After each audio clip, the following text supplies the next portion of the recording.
Hello, colleagues.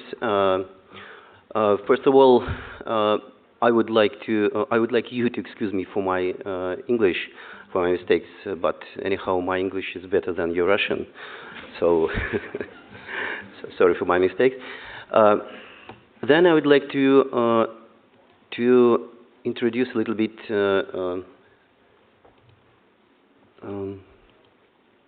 Okay, a few words about background. I work in the National Medical Research Center for Obstetrics, Gynecology and Perinatology, and it is the leading research perinatal center in Russia. And our NICU was founded 40 years ago by Professor Ionov, and he died, unfortunately. And so we started with non-invasive respiratory therapy, non-invasive ventilation, approximately maybe 15 years ago, and year by year we are happy because a lot of baby are okay with and they are stable from the very beginning, from the birth, on non-invasive respiratory support, and not so much of them required within first several days ventilation, mechanical ventilation. And we believe that it is because of we use non-invasive ventilation in biphasic mode and bi-level CPAP. We use infant flow system, and we use it initially as respiratory support in all very low birth weight babies, after extubation, after LISA, after insured sometimes, etc., etc. And you can see the settings we use. When we use it first time 15 years ago, we set much lower inspiratory time and much higher rates, but we very quickly understood that it doesn't work because when we use such devices like CPAP with variable flow, you have open circuit, and it is huge leakage. And during inspiration, the pressure just has no time to reach the lungs. And if you set short inspiratory time, you just ventilate cheeks, not lungs. But if you use use non-invasive ventilation through the closed circle, where there is valve, and through mechanical ventilation machines, it's okay. You can extend the rates, and you can short inspiratory time, not so much leakage. And we use it as it is, and we were happy until several years ago we saw this article where Harish Kirplani included more than 100 extremely preterm babies, and his conclusion was that non-invasive ventilation has no advantage over CPAP as initial respiratory support. We wondered, we were very much surprised. We understand that it's not really true. We looked into details, and we saw that half of the babies who were in non-invasive ventilation group, they were ventilated by infant flow driver, CPAP with variable flow with open circuit. And if we see the settings of inspiratory time, we understand that it was too short to be non-invasive ventilation.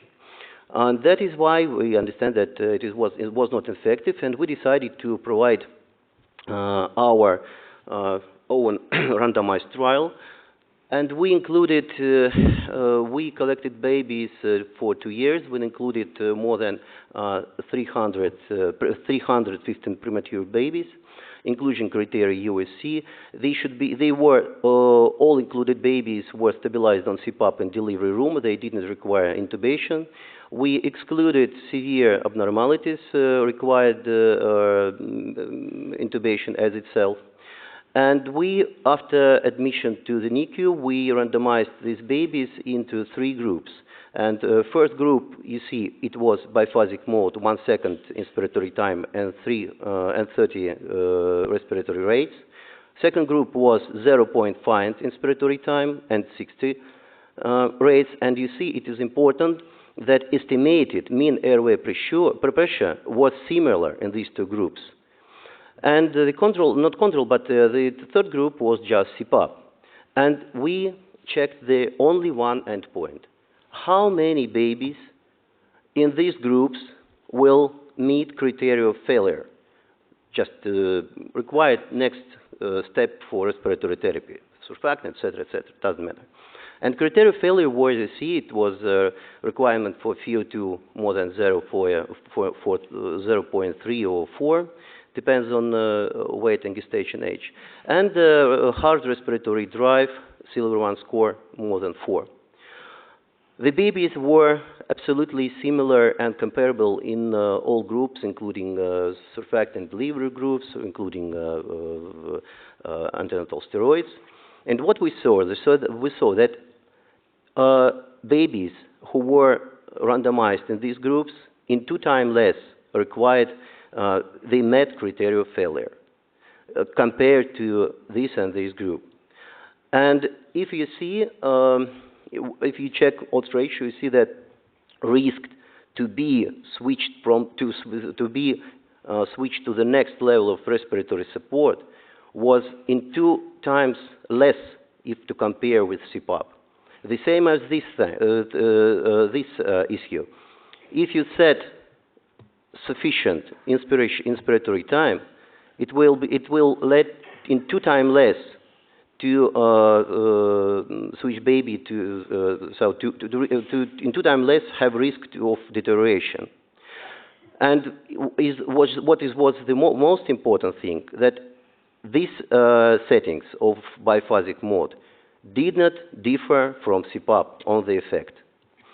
And another interesting finding was that we believed then, if we set initial respiratory support by proper pressure, proper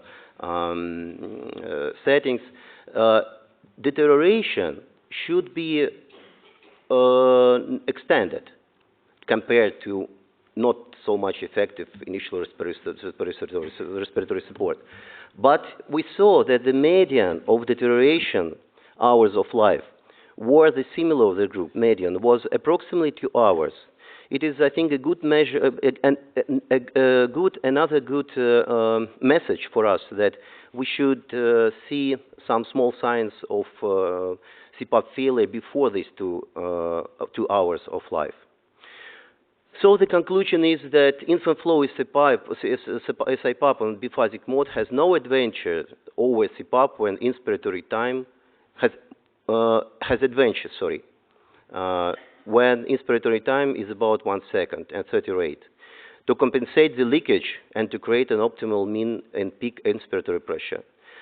And biphasic mode with inspiratory time 0.5 or less has the same efficiency as CPAP mode and has no advantage over CPAP. So the key of success of non-invasive ventilation is that you should understand what circuit, what machine you use.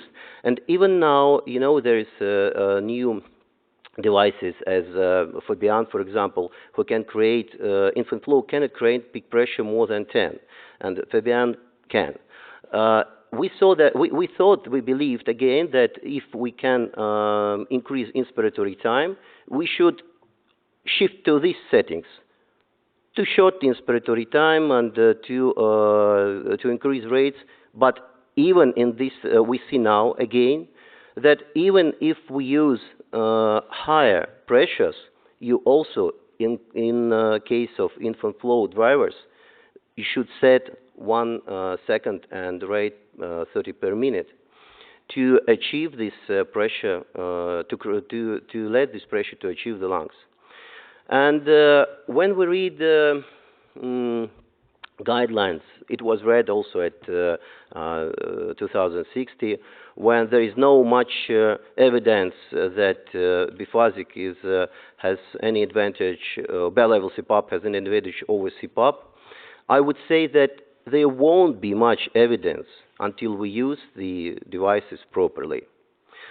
We published this article in Russian, in our journal, and now we had some additional data, and we're going to publish it in some other